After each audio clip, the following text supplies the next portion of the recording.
Pendapat utama dari para medis menyatakan bahwa daya tahan tubuh atau antibodi masih merupakan pertahanan terakhir bagi kita untuk melindungi diri dari serangan virus, mungkin juga dari virus corona.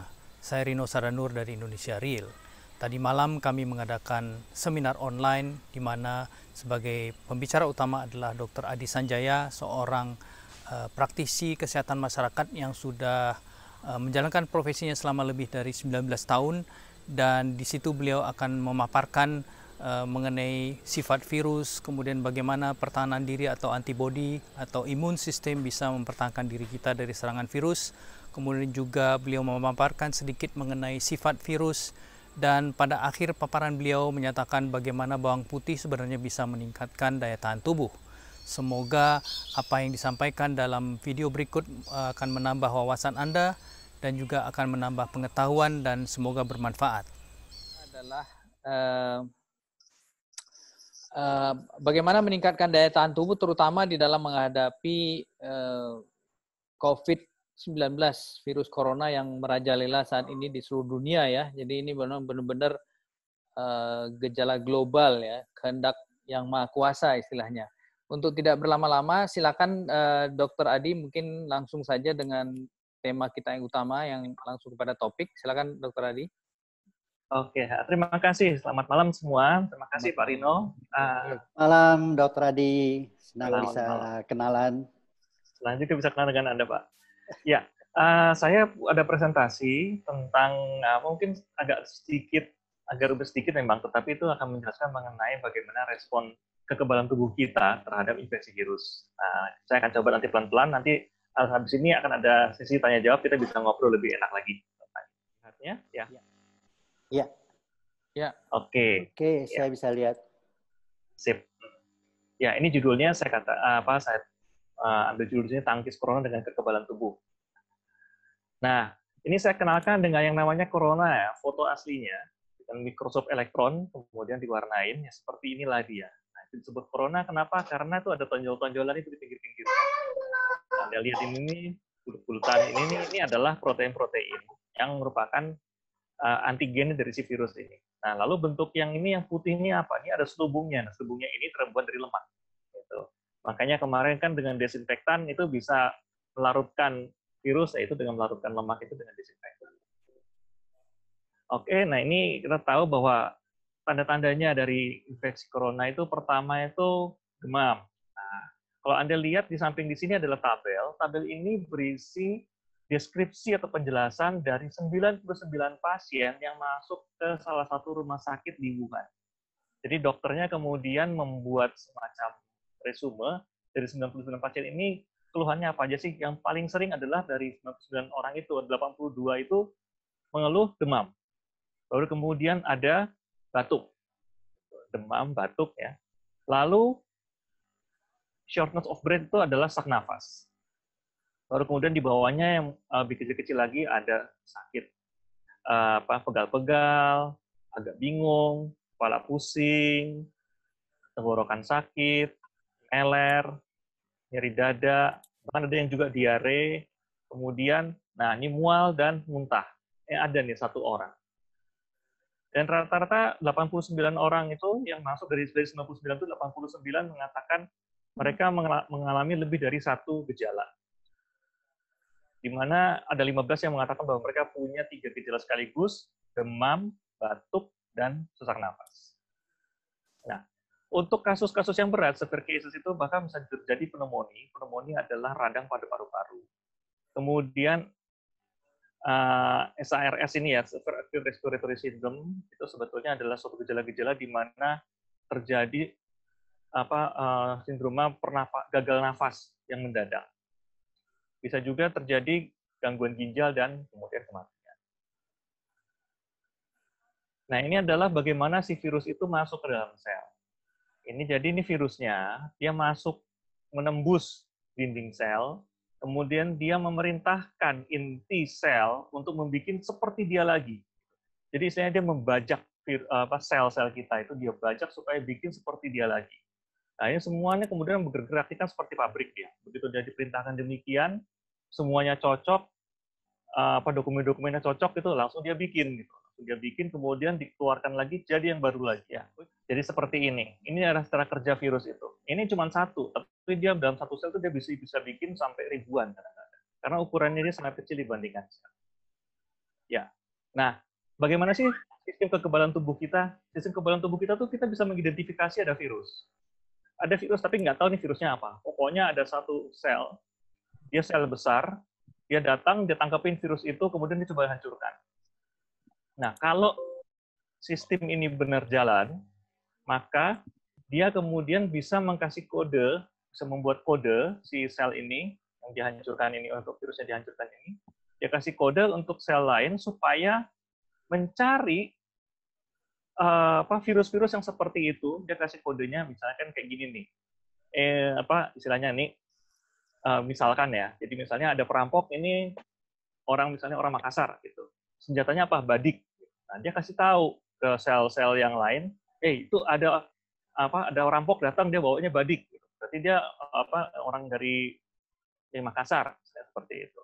Nah, itu kemudian sel-sel yang lain mereka jadi waspada, mereka tahu, ini berarti yang dihadapin adalah senjata badik.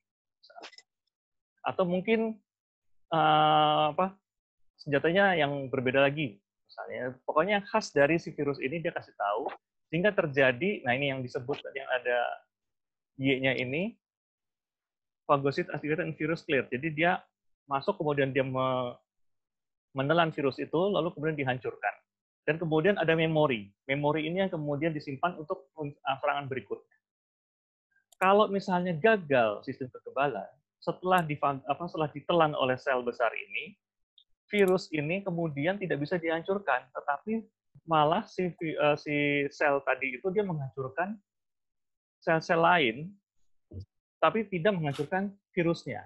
Dia hancurkan sel yang terinfeksi virus, tetapi dia tidak menghancurkan virusnya. Nah, ini yang kemudian menyebabkan terjadi gangguan yang lebih besar.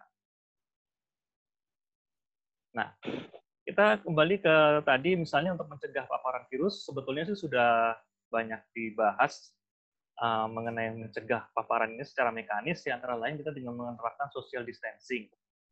Kenapa? Karena droplet yang ditunggangi oleh virus ini bisa meloncat dari mulut kita itu dalam jarak sekitar 1 meter. Jadi dengan kita berada di luar 1 meter tersebut, kita dikatakan lebih aman lah. Kemudian mengenakan masker atau alat pelindung diri lainnya. Ini terutama untuk tenaga medis. Karena untuk melindungi diri mereka dari kemungkinan tertular atau paparan dari virus ini. Menjaga kebersihan dengan mandi, cuci tangan dengan sabun dan air mengalir, desinfeksi untuk barang-barang. Nah, ini penting karena kemarin salah kaprah juga, orang banyak yang didesinfeksi, dimandikan dengan desinfektan. Jadinya keriput nanti. Karena desinfektan itu kan dia mengelarutkan lemak, sementara kulit kita itu di atasnya ada lapisan lemak tipis. Kemudian menghindari faktor risiko, misalnya kita menghindari kerumunan. Kita jangan menyentuh pegangan pintu. Kalau buka pintu di Indomaret itu pakainya siku atau bahu. Kemudian pegangan tangga, itu kita dapat mungkin hindari untuk tidak dipegang. Karena apa? Orang sering pegang di situ, sehingga itu termasuk bagian yang berisiko untuk kontaminasi.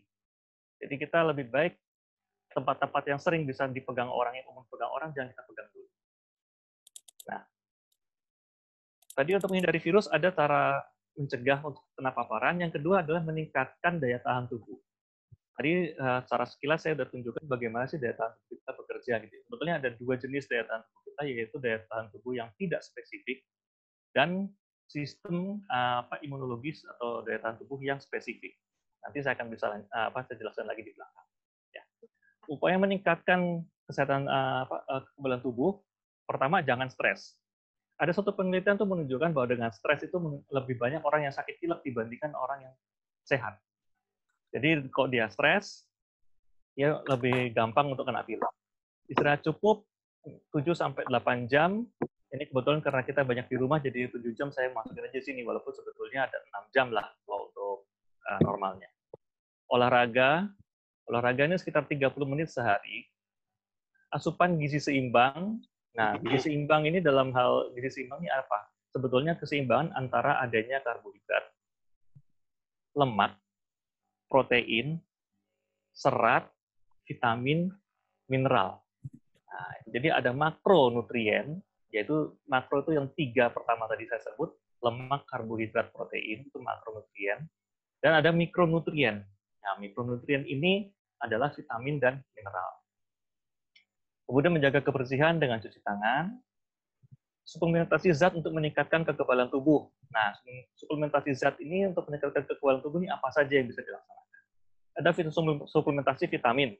Contohnya yang berkontribusi pada kekebalan tubuh itu adalah vitamin A, vitamin C, vitamin D, dan vitamin E. Khususnya untuk yang vitamin C, ya kita sering tahu bahwa kalau misalnya sakit flu atau apa, minum vitamin C, gitu kan. Atau kita dengan cari vitamin, itu kan yang sudah banyak diiklankan. Nah, vitamin D ini yang cukup menarik, gitu, karena vitamin D ini kita kebanyakan dapatnya dari sinar matahari. Jadi ada perdebatan sengit mengenai jam berapa sebaiknya untuk berjemur. Nah, itu nanti kita bahas lain kali ya. Tapi vitamin D ini memang dia lebih banyak dihasilkan kalau kita terpapar sinar matahari. Vitamin E kita bisa dapat dari tumbuhan dan juga dari makanan yang berasal dari hewani. Vitamin A juga dari tumbuhan dan juga dari hewani. Dan vitamin A ini banyak berperan dalam proses-proses untuk imunitas atau kekebalan tubuh. Nah, untuk yang mineral, yang paling jelas contohnya adalah zinc. Zinc ini dapatnya dari mana? Zinc ini tadi sumbernya bisa hewani, bisa nabati. Nah, kalau yang hewani itu zinc ini banyak di hati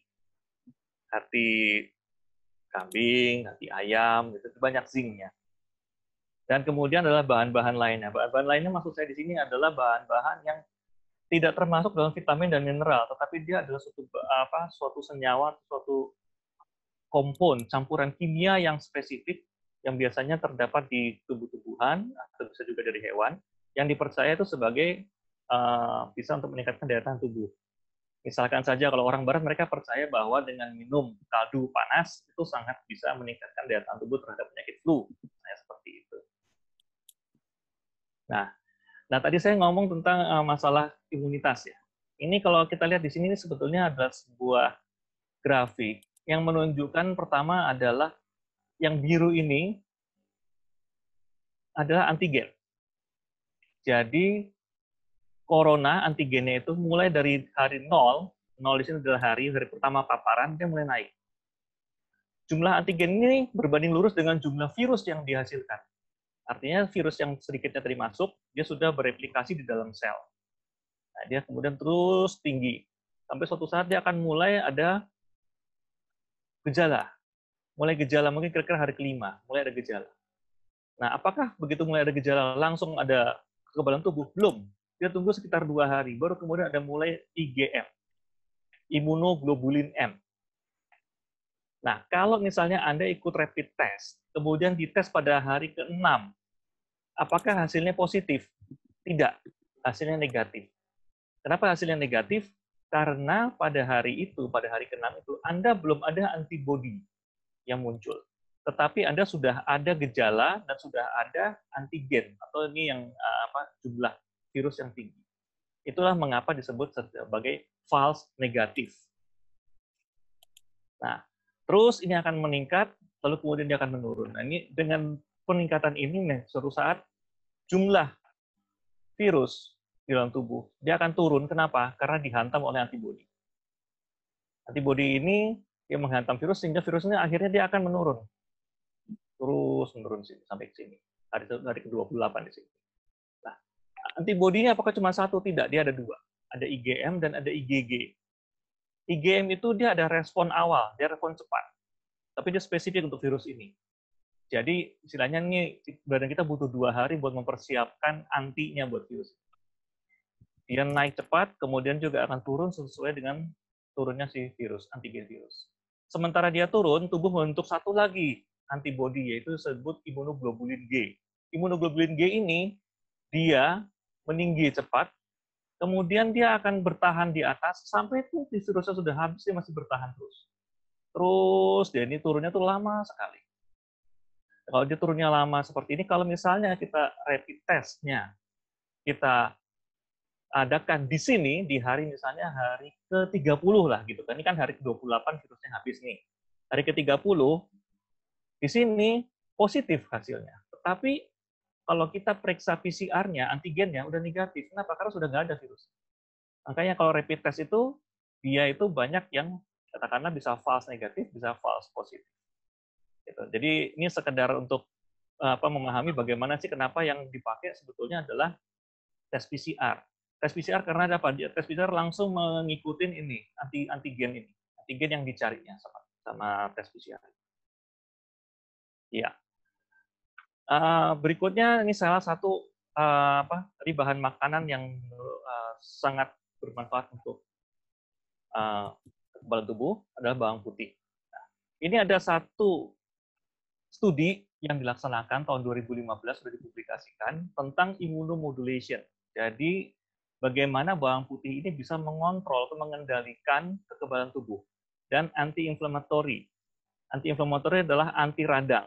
Jadi bawang putih yang bersifat sebagai anti radang. Ini merupakan suatu review dari beberapa studi, jadi dia tidak melaksanakan percobaan sendiri, tapi dia mau merangkum dari beberapa studi. Nah, hasilnya adalah saya tulis di sini, jadi untuk mengatur sistem kekebalan tubuh, bawang putih itu terbukti dia mempengaruhi produksi sitokin. Mengenai sitokin ini, siapakah dia, nanti sebentar saya di slide berikutnya. Kemudian dia merangsang produksi imunoglobulin. Dari penjelasan saya dari grafik yang tadi, imunoglobulin itu ada dua, imunoglobulin M dengan imunoglobulin G, ya, yang berperan pada infeksi virus. Jadi merangsang produksi ini untuk produksi imunoglobulin bisa dirangsang oleh bawang putih, terutama bagian dari alisinnya. Kemudian mendorong proses fagositosis dan aktivasi makrofag. Apa itu fagositosis dan apa itu makrofag? Sebentar akan saya jelaskan. Kemudian dia juga bersifat sebagai anti alergi. Dan secara umum dia merangsang proses imunologi secara umum dia untuk bergerak lebih cepat dengan dirangsang dengan bawang putih. Tadi saya janji mengenai sitokin ya. Sitokin itu dia protein yang kecil. Protein kecil dia ada untuk persinyalan sel. Jadi sel itu dengan satu dengan yang lainnya komunikasinya dengan sinyal-sinyal kimia. Sinyal-sinyal kimia inilah salah satunya melalui sitokin ini. Kemudian sitokin ini dia bekerja untuk merangsang kerja kekebalan seluler. Jadi kekebalan di tingkat sel. Bagaimana sel itu bisa bertahan dari gempuran si virus. Kemudian mengatur respon kekebalan humoral dan seluler. Jadi bagaimana sistem imunitas yang tadi menggunakan berbagai zat kimia yang bisa untuk menghancurkan benda asing, itu juga diseimbangkan dengan bagaimana pertahanan dari sel itu sendiri. Nah, sialnya sitokin ini dia dapat berlebihan di luar kendali.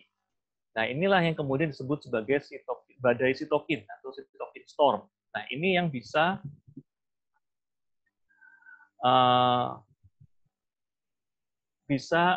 menghancurkan sel-sel yang terinfeksi maupun yang sehat. Itulah yang mengakibatkan kemudian ada acute respiratory distress syndrome atau ARDS yang kemudian bisa menghasilkan kondisi yang disebut sepsis.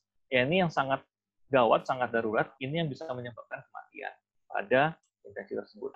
Jadi, apakah meninggalnya orang-orang yang karena virus corona positif itu karena virusnya? Bukan. Tapi karena respon imun yang berlebihan. Ini yang di luar kendali. Nah, ini fagositosis. Fagositosis ini dia ada satu sel besar yang dia bisa menelan benda asing. Di sini misalnya bakteri. Dia telan, lalu dia hancurkan dengan asam, kemudian serpihannya itu dikeluarkan. Nah, ini serpihan dikeluarkan ini apakah langsung hilang dibuang? Tidak. Dia dipelajari oleh sel limfosit. Sehingga sel limfosit itu dia punya kode antigen yang dia bisa buat untuk membuat antibodi. Nah, tadi kita kenal dengan yang namanya hampir habis, Pak. Oh, ya sudah. Ya. Kalau begitu saya stop aja di sini.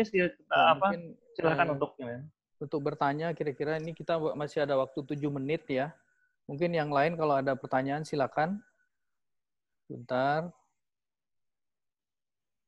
Ya. Silakan kalau ada pertanyaan. Ya Pak, saya ada satu pertanyaan dengan Alexander, ya. Pak ya. Ya, ya. Apakah dengan mengkonsumsi makanan yang meningkatkan imunitas tubuh itu, mungkin misalnya ada yang bilang ikan gabus gitu ya, malah memperburuk ya Pak ya, karena tadi kan kelihatannya justru fatality-nya timbul karena imunitas badan kita malah menyerang badan sendiri gitu ya. Apakah Ya, begitu cara kerjanya? ya, tubuh kita memang punya banyak misteri sih sebetulnya. Jadi tidak selalu apa yang kita harapkan terjadi itu akan terjadi gitu ya. Nah, ada beberapa faktor yang masih dipelajari oleh para ilmuwan. Mengapa kita bisa mengapa respon kekebalan tubuh kita itu failed atau gagal? Dan kegagalan itu penyebabnya seperti apa? Apa yang benar-benar menyebabkan faktor-faktor yang menyebabkan kegagalan tersebut? Cuman makanan yang kita percaya bisa untuk meningkatkan kekebalan tubuh itu, dia tidak bekerja hanya di satu sistem. Artinya kalau kita tadi bisa bilang bahwa sistem sitokin ini yang tadinya bisa dari anak yang baik kemudian jadi anak yang jahat gitu, anak yang bandel. Nah, apakah dia hanya bergerak itu? Tidak. Jadi kayak misalnya bawang putih tadi dia bergeraknya tidak hanya di sitokin, tetapi dia juga bergerak di tempat lain. Antara lain adalah mengaktifkan makrofag, gitu kan. Kemudian dia juga mengaktifkan respon imun selulernya. Jadi dia dalam istilahnya badan kita itu berusaha berada dalam bentuk keseimbangan atau equilibrium. Nah, terus ya tadi kenapa bisa jatuh ke dalam suatu keadaan yang parah? Itu kegagalan tersebut maksudnya dia tidak tergantung dari satu faktor aja, tapi dari berbagai macam faktor. Misalnya, ada kelemahan dari sistem imun sebelumnya, atau ada penyakit bawaan yang lain. Penyakit-penyakit yang melemahkan sistem imun, salah satunya diabetes. Pertanyaan ke Dr. Adi, jadi artinya kalau tadi salah satunya bawang putih untuk meningkatkan daya tahan tubuh, apakah ada batas konsumsi bawang putih kita sehingga nantinya bisa berbahaya gitu? Ada sih anjuran dosis harian, cuman yang saya dapatkan bawang putih ini tuh biasanya kalau tubuh kita tuh kelebihan dengan asupan sesuatu, efek pertama yang dilakukan adalah muntah. Oh iya. Jadi ada mekanisme tersendiri untuk membatasi ya? Ada. Itu badan kita tuh luar biasa kok. Dia bisa ngatur dirinya sendiri gitu. Oke. Ya, tinggal 2 menit lagi ada yang mau tanya mungkin, silakan. Ya, Faisal. Udah mandi ya tadi ya? Silakan. Pak, kita kan semua sekarang punya binatang peliharaan ya, kucing dan seterusnya. Nah, itu bagaimana? Apakah mereka bisa tertular kan kemarin ini dan bisa menularkan? Karena agak susah kalau untuk social distancing bagi kucing ya, dia tetap keluar nanti masuk lagi ke rumah. Apalagi di Jakarta ini ya, kan terbuka dari mana-mana. Ya. Yang sampai sejauh ini yang saya dapat dari WHO sih belum mengatakan ada penularan dari kucing atau domestication animal ini, kucing, anjing itu ke manusia. Gitu. Yang baru dibuktikan bahwa ada manusia yang menularkan ke mereka, iya. Tapi untuk sebaliknya itu saya belum dengar, belum ada belum ada literaturnya. Tapi kalau misalnya itu ada ya itu perkembangan baru karena terus terang aja virus yang kita hadapin ini dia tuh gampang sekali bermutasi. Itu yang menyebabkan dia tiba-tiba jadi ganas. Ini waktunya tinggal habis.